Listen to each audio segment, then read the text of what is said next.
গাড়িতে উঠেছি, কিছু দূর যাওয়ার পরে আমার চালককে বললাম থামো। সে বলল স্যার সামনে ময়লার ভাগাড়, দেখতেও খারাপ আর গন্ধ আসতেছে। আমি বললাম এখানেই থামো, এখানে আমার কাজ।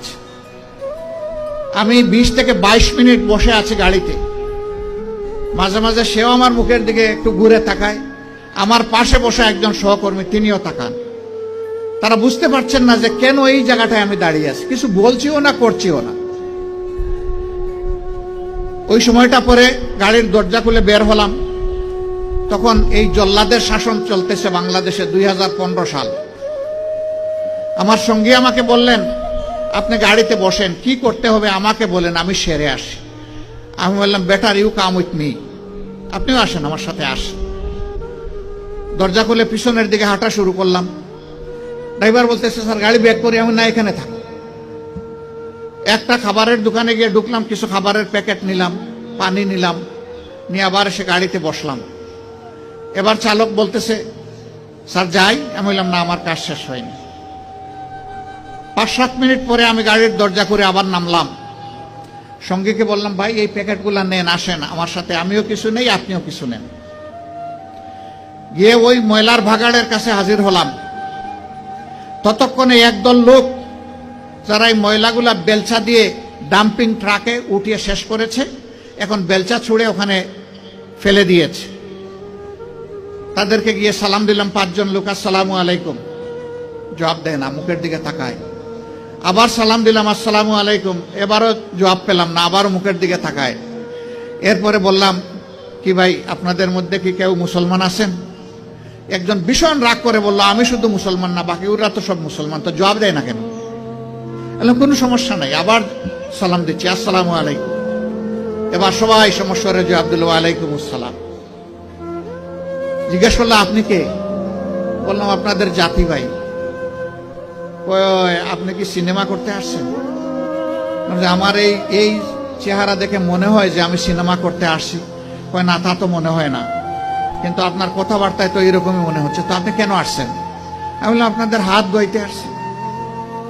ওই শুনেন আমরা গরিব মানুষ, আমাদেরকে নিয়ে উপহাস করবেন না। আমি বললাম আল্লাহর কসম আমি উপহাসও করতে আসিনি। তাইলে আপনি আমাদের হাত ধোয়াবেন কেন? আমি বললাম তোমরা সমাজের হাত ধোও, একটা দিন অন্তত তোমাদের হাত ধোয়াই।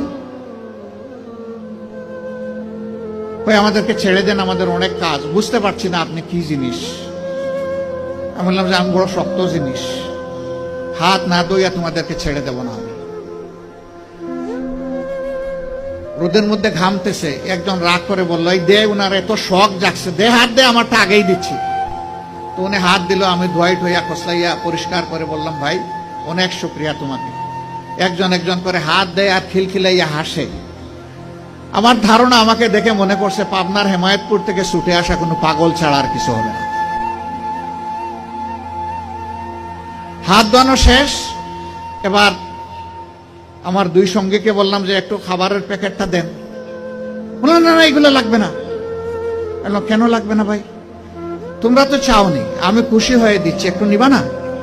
জি না জি না জি না, এগুলো আমরা। আমি বললাম যে বলো তাইলে কোনটা থেকে খেতে হবে, আমি আগে খাই একটু, তারপরে নিয়ে যাও। তখন একজন বলে তাইলে ঠিক আছে দিয়া দেন। বললাম হ্যাঁ দুনিয়া অনেক কিছু ঘটে।